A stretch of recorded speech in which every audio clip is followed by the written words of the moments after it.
Hey guys, welcome to the Bravo Connection. Today we have a 2021 Lexus UX250h.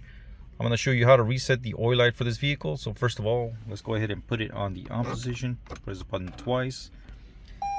You can do this with the engine off or the engine on. I just have it on the on position, engine off.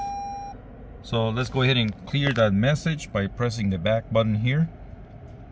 And then we're going to scroll all the way to the right to where the little sprocket is right there. Select vehicle settings by pressing the OK button, and then we're gonna scroll all the way down to schedule maintenance. Select yes, and then go back.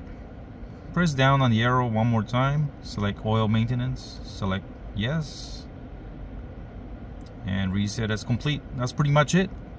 You can go ahead and press the back button on the steering wheel here, and you can go all the way to the left to where you had it before. And that's pretty much it. Easy as pie. Thanks for watching, guys. Hopefully you enjoyed the video. Subscribe. Catch you next time. Take care.